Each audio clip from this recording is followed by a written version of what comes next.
Welcome to tech गुरु। मैं हूं आपके साथ निकिता बागवान। आज टेक गुरु में हम बात करने वाले हैं AI प्लस के नोवा 2 प्रो की। जी हाँ, AI प्लस ने नोवा 2 प्रो हमारे हाथ में सौंप दिया है और हम करेंगे इसका एक detail review. So let's just get started with it.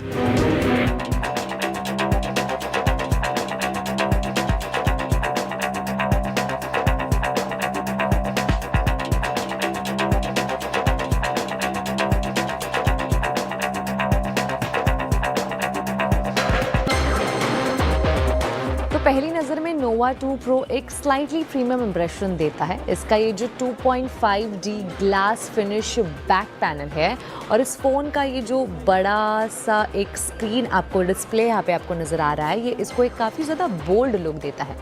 Size में फ़ोन बड़ा है और थोड़ा हैवी भी फील होता है। This weighs around 213 grams. लेकिन अगर आप लार्ज स्क्रीन फ़ोन्स पसंद करते हैं तो ये डिज़ाइन डेफिनेटली आपको पसंद आएगा।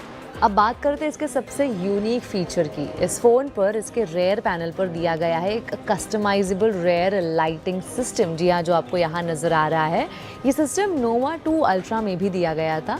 तो जब इनकमिंग कॉल्स आते हैं, नोटिफिकेशंस या फिर अलर्ट्स के टाइम पे ये ग्लो करता है। इसमें आपको अलग अलग कलर्स की लाइट नज़र आती है। स्पेशली जब आप इसको चार्जिंग पर भी लगाते हो तभी भी यहाँ पर आपको लाइटिंग इफेक्ट नज़र आएगा। रियल लाइफ यूसेज में शुरू के कुछ दिन ये फीचर काफ़ी फन लगता है और साइलेंट मोड में या जब आपके फ़ोन का फेस डाउन रखा हो तब जेन्युइनली काफ़ी यूज़फुल लगता है। लेकिन कुछ टाइम के बाद ये एक नाइस टू हैव फीचर बन जाता है, ना कि ऐसा फीचर जिसके बिना काम ना चले। अब बात करते हैं इसके डिस्प्ले की। फ़ोन का सबसे स्ट्रॉन्ग पॉइंट है इसका ये 6.9 इंच फुल HD डिस्प्ले।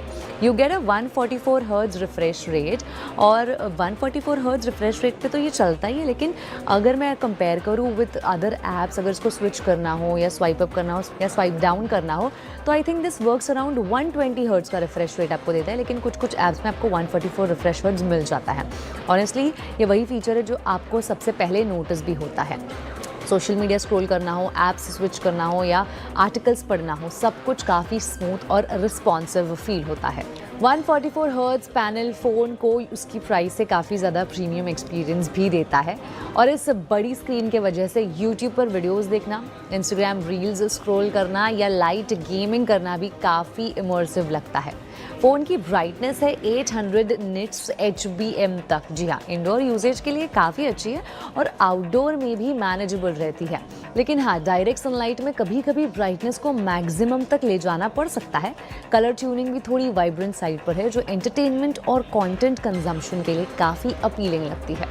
अब अगर इसकी परफॉर्मेंस की मैं बात करूँ तो फ़ोन में आपको मिलता है MediaTek Dimensity 7100 प्रोसेसर दिया गया है। ये चिपसेट डेली यूजेज के लिए काफ़ी रिलायबल परफॉर्म करता है, यानी WhatsApp, Instagram, YouTube, web browsing या मल्टीटास्किंग सब कुछ स्मूथली हैंडल हो जाता है। ऐप स्विचिंग भी फास्ट है और नॉर्मल यूजेज में किसी तरह का नोटिसेबल लैग देखने को नहीं मिलता है। इसमें दिया गया है UFS स्टोरेज और क्लीन सॉफ्टवेयर एक्सपीरियंस जो ओवरऑल रिस्पॉन्सिवनेस को मेंटेन करता है। गेमिंग की बात करें तो BGMI और कॉल ऑफ ड्यूटी मोबाइल जैसे गेम्स मीडियम से हाई सेटिंग्स पर अच्छे से चल सकते हैं। हाँ, ये फ़ोन गेमिंग के लिए नहीं है और ना ही ये ऐसा क्लेम करता है।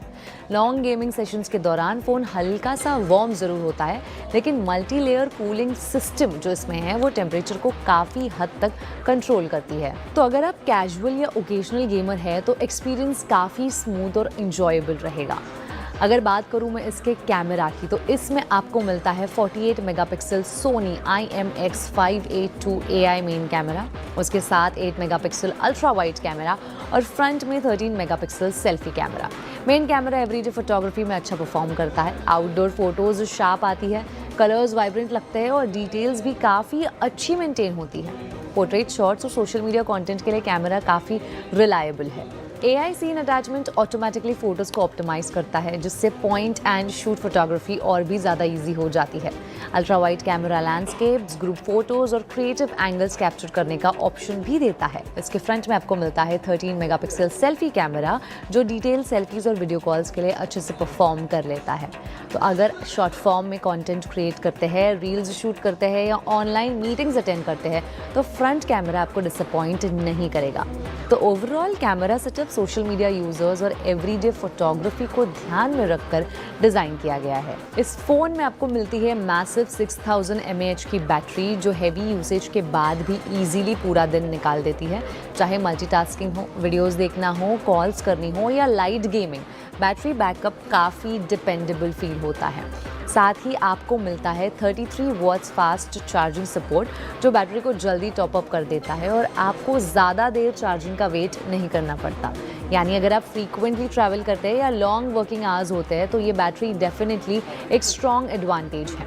Now let's talk about it's software experience भी काफ़ी क्लीन रहा है इस फ़ोन का। Phone Android 16 based next quantum OS पर चलता है।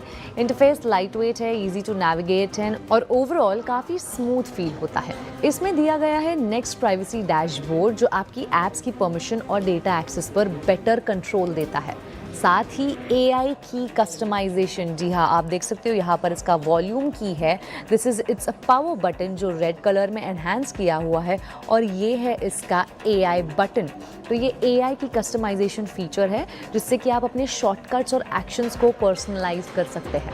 Overall software experience modern, clean और AI फोकस्ड फील होता है। एंटरटेनमेंट लवर्स के लिए ये फ़ोन काफ़ी अच्छा पैकेज लेकर आता है। Nova 2 Pro में डुअल स्टीरियो स्पीकर्स दिए गए हैं। साउंड आउटपुट जो है वो लाउड है, क्लियर है, काफ़ी बैलेंस्ड भी है, जिससे मूवीज़ देखना, म्यूज़िक सुनना या गेमिंग करना और भी ज़्यादा इंजॉयबल हो जाता है। डुअल माइक्रोफोन कॉल्स और वॉइस रिकॉर्डिंग्स की क्लैरिटी को भी इम्प्रूव करता है। और जब इन स्पीकर्स को 144 हर्ट्ज डिस्प्ले के साथ कंबाइन करते हैं तो मल्टीमीडिया एक्सपीरियंस और भी ज़्यादा इमर्सिव फील होता है। Now let's talk about it's pricing.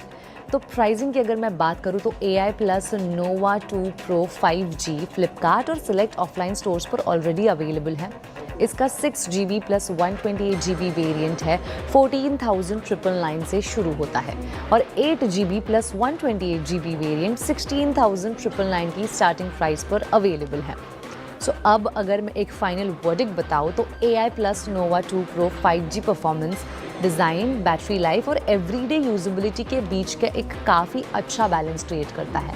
तो अगर आप एक अफोर्डेबल 5G स्मार्टफोन ढूंढ रहे हो जो entertainment, productivity, social media content creation तीनों को कंफर्टेबली हैंडल कर सकता है विदाउट एनी हैवी यूसेज, तो Nova 2 Pro डेफिनेटली कंसिडर करने लायक डिवाइस है।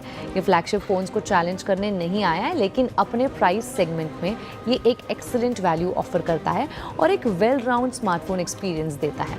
तो अगर आपका बजट 15 से 17 हज़ार रुपये के बीच है तो AI plus Nova 2 Pro 5G आपकी शॉर्टलिस्ट में ज़रूर होना चाहिए।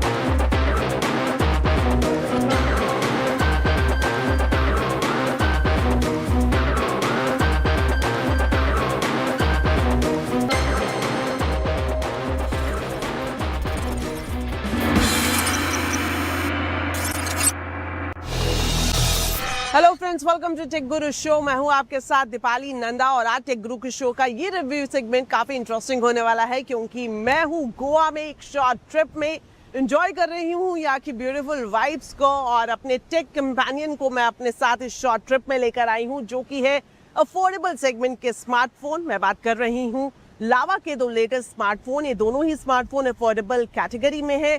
पहले स्मार्टफोन की बात करूं तो लॉन्च किया जा चुका है, ये है लावा बोल्ट N2 5G स्मार्टफोन और दूसरा ये जो आप देख रहे हैं ये है लावा स्मार्ट 4 प्लस स्मार्टफोन और ये 4G स्मार्टफोन है। जल्द ही आप इसे मार्केट में देखेंगे। तो क्या कुछ फीचर्स है अफोर्डेबल सेगमेंट के स्मार्टफोन्स में, क्या कुछ AI आपको मिलने वाला है कि नहीं, परफॉर्मेंस और बैटरी कितनी रहने वाली है, ये सब कुछ जानेंगे हम आज के रिव्यू सेगमेंट में।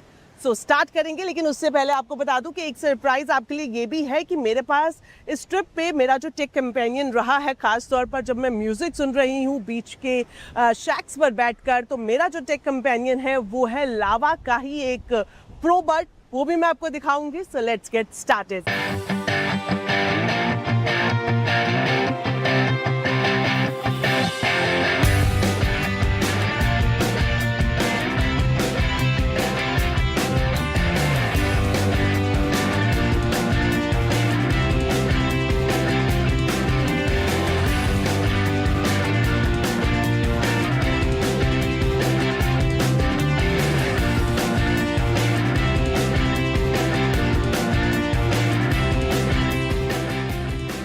गोवा की हसीन शाम, समंदर की लहरें और छुट्टियों का बेफिक्र अंदाज। लेकिन अगर आपके स्मार्टफोन की बैटरी बीच पर पहुंचते ही जवाब दे दे तो पूरा मजा किरकिरा हो सकता है। तो आज हम गोवा के ब्यूटीफुल बीचेस पर टेस्ट करेंगे लावा का नया बोल्ट N2 5G स्मार्टफोन, जो कि बैटरी के हिसाब से देखा जाए तो एक रियल स्टार है, खासतौर पर अफोर्डेबल सेगमेंट में।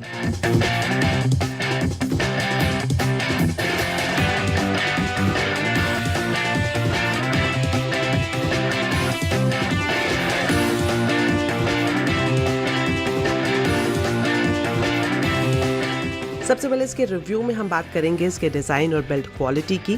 गोवा में समुद्र के किनारे जब हमने स्मार्टफोन को देखा तो इसकी फिनिशिंग काफ़ी इंप्रेसिव लगी। बैक पैनल पर हल्का सा ग्लॉसी टच है जो इस सेगमेंट में स्मार्टफोन को प्रीमियम फील देता है।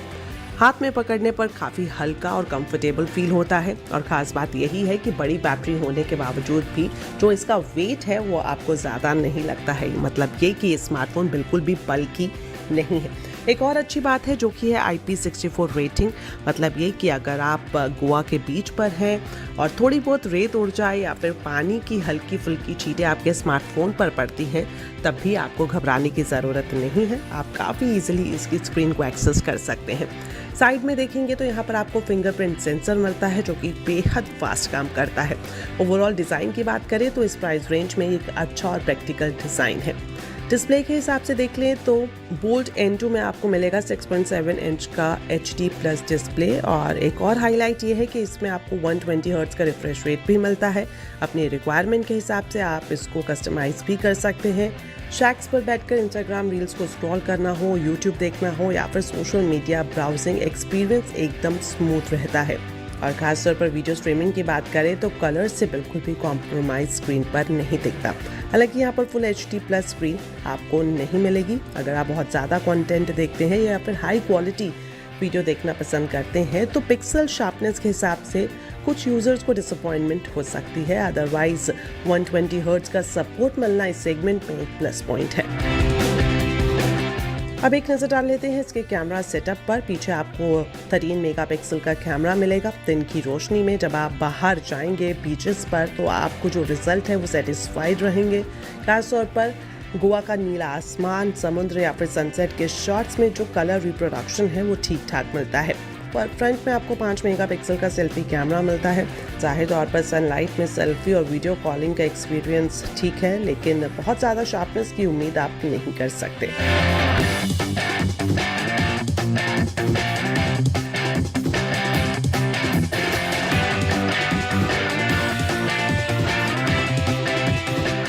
और अब मैं आपको बता दूं कि परफॉर्मेंस के हिसाब से देखिए तो इसमें आपको मिलता है यूनिसॉक T8200 प्रोसेसर जो कि 6nm टेक्नोलॉजी पर बना है और AnTuTu स्कोर 5 लाख से ज़्यादा है। ओवरऑल अगर आप रोज़ाना व्हाट्सएप, इंस्टाग्राम, क्रोम, यूट्यूब के साथ साथ दूसरे एप्लीकेशंस को भी चलाते हैं तो मल्टीटास्किंग के पॉइंट ऑफ व्यू से ये स्मूथ वर्क करता है। इसमें आपको 4 GB की रैम मिलती है, साथ ही साथ 4 GB वर्चुअल रैम का सपोर्ट भी मिल जाता है। ऐप स्विचिंग में ज़्यादा दिक्कत नहीं आती है। ओवरऑल ये स्मार्टफोन बढ़िया रिस्पॉन्स करता है। वहीं सॉफ्टवेयर एक्सपीरियंस के हिसाब से देखिए तो इसमें आपको Android 16 मिल जाएगा, और अच्छी बात ये भी है कि बेफजूल की ऐप्स आपको इसमें नहीं मिलती है। Clean Android experience bolt N2 में आपको मिलेगा, जो कि इस प्राइस सेगमेंट में एक वेलकमिंग मूव है। और अब लास्ट में बात कर लेते हैं इसकी बैटरी की, जो कि इसका रियल स्टार है। 6000 mAh की बड़ी बैटरी आपको मिलेगी, यानी कि अगर आप ट्रैवल कर रहे हैं, किसी ट्रिप पर हैं, तो एक बार होटल से निकलते वक्त सुबह आप इसको 100% चार्ज कर निकलते हैं तो आसानी से रात तक आप इसे इस्तेमाल कर सकते हैं। यानी कि इसकी बैटरी आपको डिसअपॉइंट नहीं करेगी। चार्जिंग के लिए इसमें 18 वॉट का सपोर्ट मिलता है। हालांकि बॉक्स में 10 वॉट का चार्जर दिया गया है, इसलिए अगर आप इसे फुल चार्ज करते हैं तो थोड़ा ज़्यादा वक्त ज़रूर लग सकता है। ओवरऑल वी कैन से कि अगर आप एक ऐसा स्मार्टफोन चाह रहे हैं, बजट स्मार्टफोन जो कि आपको बार बार चार्जर ढूंढने पर मजबूर ना करे, तो ये स्मार्टफोन उसमें बिल्कुल फिट बैठता है।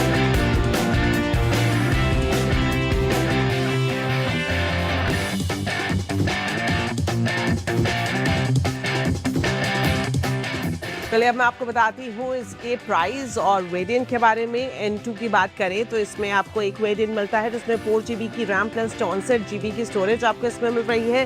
हालांकि इसमें आपको वर्चुअल 4GB रैम का सपोर्ट भी मिलता है। प्राइस की बात करें तो ये है 12,999 रुपीज़, अफोर्डेबल सेगमेंट में, जिस तरह से मैंने शुरुआत में ही आपको कहा था। लेकिन फीचर्स और परफॉर्मेंस देखें तो इस सेगमेंट में वाकई ही सरप्राइजिंग है। ये तो बात हो गई बोल्ट N2 की। अब बात करते हैं अपकमिंग अफोर्डेबल स्मार्टफोन की, जो कि है Lava smart 4 plus. So let's start.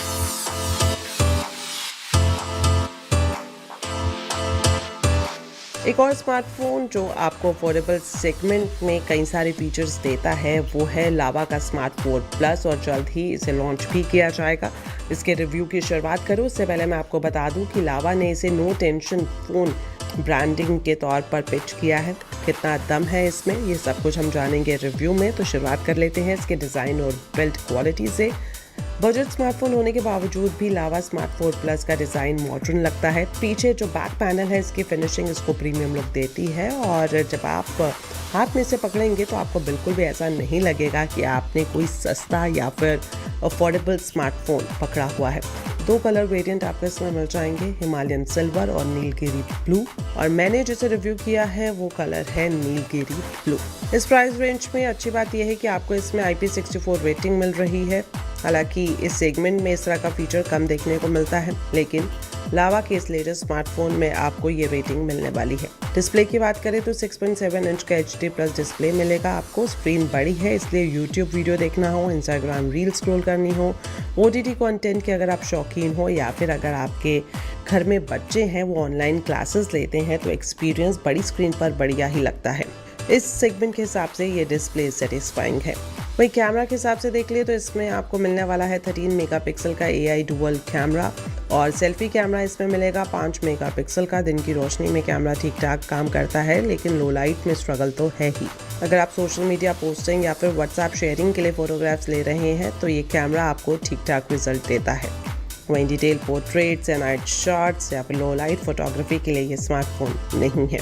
Performance के हिसाब से देखें तो इसमें आपको Unisoc 9863A octa core processor मिलता है, साथ ही साथ 4GB रैम है, और साथ ही साथ 4GB वर्चुअल रैम भी आपको इसमें मिलती है, यानी कि टोटल 8GB रैम का सपोर्ट आपको इसमें मिल जाता है।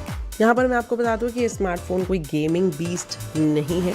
अगर आप BGMI या फिर कॉल ऑफ ड्यूटी जैसी हाई सेटिंग्स पर गेम्स खेलना चाहते हैं तो ये फ़ोन आपके लिए नहीं है। लेकिन अगर आप WhatsApp, Facebook, YouTube, UPI apps या फिर वेब ब्राउजिंग करते हैं तो इसमें ये आपको बढ़िया रिजल्ट देता है, और ऐप स्विचिंग भी काफ़ी ईजिली हो जाती है। ये स्मार्टफोन एंड्रॉयड 15 को एडिशन पर चलता है। और अब एक नज़र डाल लेते हैं इसकी बैटरी पर। इसकी बैटरी है 5000 mAh की, पूरे दिन आसानी से निकालती है। हालांकि अगर आप इसे दिन भर थोड़ा सा वाइजली इस्तेमाल करते हैं तो 1.5 से 2 दिन भी निकल जाता है। साथ में Type-C पोर्ट आपको मिलेगा। 10 वॉट की चार्जिंग थोड़ी सी आपको कम भी लग सकती है। तो अगर आप एक बेसिक स्मार्टफोन खरीदने की सोच रहे हैं जो कि 8 से 10 हज़ार के प्राइस रेंज में आपको मिल जाए, तो लावा स्मार्ट 4 प्लस आपके लिए एक ठीक ठाक ऑप्शन हो सकता है।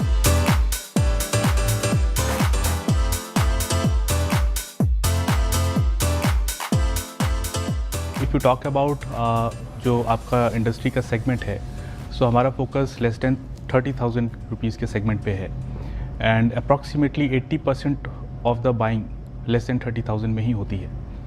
So our focus is in less than 30,000 segment with flagship ranging from 25 to 30,000, and before that we have the mid 5G and entry level 5G and then 4G. So these are the segments what we are targeting, and I think 80% of the market is huge and we can do really good work. And the philosophy of Lawa is to democratize the technology and make it available for everybody, which flagship brands give it in the range of 50K and above. So we want to give the latest features, latest chipsets, latest hardware, as well as the very good AI features coming up in the less than 30,000 segment. So proudly Indian smartphone brand लावा का focus यही है कि किस तरह से कम दाम में नई टेक्नोलॉजी के साथ स्मार्टफोन्स तैयार किए जाएं। ये तो बात होगी अफोर्डेबल सेगमेंट के स्मार्टफोन्स की, और अब मैं आपको दिखाती हूँ एक अफोर्डेबल सेगमेंट का ईयरबड जो कि है लावा का ProBuds T51। जल्द ही इसे भी लॉन्च किया जाएगा, लेकिन अफोर्डेबल सेगमेंट में ज़रूर ये आएगा, लेकिन इसके फीचर्स काफ़ी ज़बरदस्त है। क्या कुछ वो फीचर्स हैं, देखिए ये फर्स्ट इम्प्रेशन।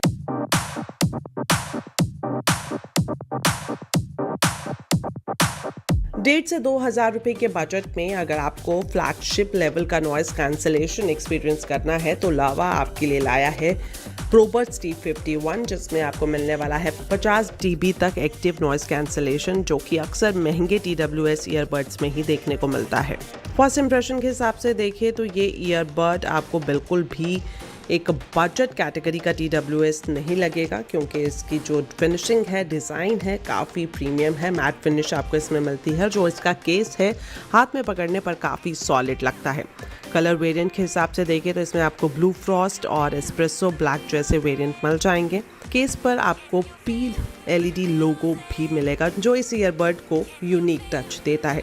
ये ईयरबड्स काफ़ी हल्के हैं और लंबे वक्त तक अगर आप इसे पहनते हैं तो आपको बिल्कुल भी थकावट जैसी फीलिंग नहीं आएगी। खासतौर पर ऑफिस में कॉल्स करते वक्त, डेली कम्युनिकेशन, जिम जाते वक्त आसानी से लंबे वक्त के लिए आप इसको अपने कानों में टिकाए रख सकते हैं। IPX5 वाटर रेजिस्टेंस के साथ ये आता है। हल्की बारिश या फिर पसीना आने पर भी क्वालिटी से कोई कॉम्प्रोमाइज़ नहीं होता है। साउंड क्वालिटी की बात करें तो इसमें आपको 12.4 mm के ड्राइवर्स मिलेंगे और बास आउटपुट इसका इम्प्रेसिव है, बास पंची है, लेकिन बिल्कुल भी ओवर पावरिंग नहीं है। वोकल्स क्लियर है। पॉडकास्ट सुनते हैं तो आपको मज़ा आएगा। बॉलीवुड और पंजाबी ट्रैक्स भी सुनने में एक्सपीरियंस ज़बरदस्त लगता है। और अगर आप OTT कंटेंट देखने के शौकीन हैं तो डायलॉग क्लैरिटी भी इसमें अच्छी मिलती है। एक्टिव नॉइस कैंसलेशन की बात करें, जो कि इस ईयरबड का सबसे बड़ा हाईलाइट है, इसमें आपको 50 dB तक एक्टिव नॉइस कैंसलेशन मिल रहा है और यही इसकी USP है। ऑफिस नॉइज, मेट्रो नॉइज या फिर ट्रैफिक साउंड, ये इन सबको काफ़ी हद तक कम कर देता है। तो इस प्राइस सेगमेंट में इस तरह का एक्टिव नॉइस कैंसलेशन इम्प्रेसिव है। कनेक्टिविटी के हिसाब से देखें तो ब्लूटूथ 5.4 इसमें आपको मिलेगा। पेयरिंग काफ़ी तेज़ है और कनेक्शन भी स्टेबल रहता है। इसमें आपको डुअल डिवाइस पेयरिंग का भी ऑप्शन मिलता है, यानी कि एक साथ आप लैपटॉप या फिर स्मार्टफोन दोनों से इसे पेयर कर सकते हैं। अब बात कर लेते हैं इसकी बैटरी पर। तो बैटरी काफ़ी दमदार है। 60 घंटे का टोटल प्लेबैक टाइम आपको इसमें मिलता है, अगर आप ANC ऑफ करते हैं तब। वहीं अगर आप एक्टिव नॉइस कैंसलेशन ऑन करके इसको इस्तेमाल करते हैं तो ये कम से कम 50 से 53 घंटे का प्लेबैक टाइम आपको देता है। और अच्छी बात ये भी है कि ये फास्ट चार्जिंग को सपोर्ट करता है। सिर्फ 10 मिनट चार्ज करके आप करीब 3 घंटे का म्यूजिक प्लेबैक इसमें पा सकते हैं। और एक और स्मार्ट फीचर है इसमें, प्रोबर्ट्स T51 में आप स्मार्ट ऐप सपोर्ट भी इस्तेमाल कर सकते हैं। प्रो स्पॉट ऐप के जरिए कंट्रोल कस्टमाइज कर सकते हैं, सेटिंग्स में भी बदलाव कर सकते हैं। ओवरऑल यूजर एक्सपीरियंस को पर्सनलाइज करने में काफ़ी बढ़िया तरीके से काम करता है। तो अगर आप भी एक strong ANC, long battery life और प्रीमियम डिज़ाइन के साथ साथ स्टेबल कनेक्टिविटी के साथ किसी ईयरबड की तलाश में है, वो भी अफोर्डेबल सेगमेंट में, तो लावा के इस लेटेस्ट प्रोबर्ड T51 ईयरबड को ज़रूर ट्राई करें। तो T51 प्रोबर्ड्स की बात करें तो USP यही है कि ANC इसमें आपको अच्छा खासा मिल जाता है, काफ़ी प्रीमियम लुक भी देता है। और अगर प्राइस रेंज की बात करें तो ये 1 से 1,500 के बीच में जल्द ही मार्केट में लॉन्च किया जा सकता है। तो ओवरऑल लावा के ये जितने भी प्रोडक्ट्स हैं, खास तौर पर उन कंज्यूमर्स के लिए हैं जो अफोर्डेबल कैटेगरी में नई टेक्नोलॉजी को एक्सपीरियंस करना चाहते हैं।